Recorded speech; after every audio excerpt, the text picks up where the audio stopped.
Focusing on Man United quickly, though. Christian Eriksen, that deal is almost done as a free agent. Malacia's come in as a talented young left back. Frankie de Jong, they're still trying to work out signing him. Nick, what do we make of these moves by Manchester United? Because there's a lot of links here to, obviously, Ajax, Dutch football, and I feel like it will really help bed in Erik Ten Hag's philosophy quicker at Man United. So is this what these moves are all about? Because at the moment, they look like they're just trying to sign silky, creative number 10s. And, you know, I thought England had problems trying to fit 11 right-backs into a team, but Man United might have a few issues with 11 number 10s.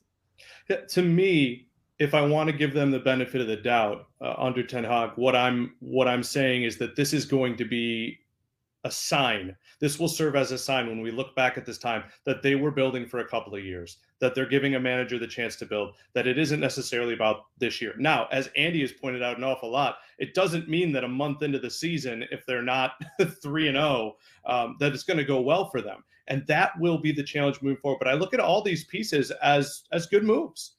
Eriksen, I don't necessarily get unless he's willing to be not second fiddle, but 1A fiddle, because this is Bruno Fernandes driving the bus, and we already saw what United looks like with two attacking midfielders in a 4-2-2-2. But I do like, if they land de Jong is the big one. I think he's one of the best players in the world. I think he's been a little bit of a fish out of water at Barcelona. The fact that he doesn't want to leave shows you what they're building at Barcelona. And so I'll be interested to see, but for the most part, I don't know if you guys agree with this, at least from the outset, it looks like Man United has looked at Ten Hag and said, let's give him a couple of years. Andy, do you agree with that? Are the fans going to do it, I guess, is the only question. Because, right, I think the board understand now that this constant changing that they've done since Sir Alex retired, it has gotten them nowhere. It's taken them backwards pretty much every single year, with the exception of the 1 year that they took a patient approach. They brought in Ole. That was the season that he came in mid-season, and we could rehash that again. How unlucky they were to get a good enough interim manager to keep them there in the race of the top four. But so good that they almost then had to keep him on as manager permanently. And, we know how that works. It's just, there is no clear plan at Manchester United. The clear plan is what we're doing working right now? Keep doing it. Is what we're doing working right now? No, let's completely change it and do something different. That's not a plan.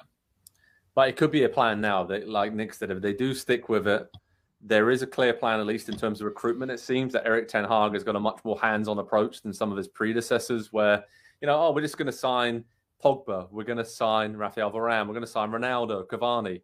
Make that work. And a lot of these pieces, they're great players individually, but they just didn't work. So I like some of these signings. I think likes of Eriksen will be able to really usher in and knows the Ajax total football possession-based model. And like Nick said, even if he doesn't play every week, I think it'd be really helpful for Erik Ten Hag to have someone like him, Frankie de Jong, obviously Donny van de Beek is going to be in and around the team as well. So generally, I think Man United just can probably change their shirts to orange for next season, and they'll be like an Ajax North or a Holland North. But anyway, it's going to be interesting to track how they do in these early months under Erik Ten Hag, see how they look in pre-season. But there are some good noises coming out of Old Trafford and training that he is having an impact early. But like we said, patience. That's what Man United fans need. I don't know they necessarily have it, or any football fans for that matter. But it's going to be really interesting to see how it goes down under Erik Ten Hag at Old Trafford.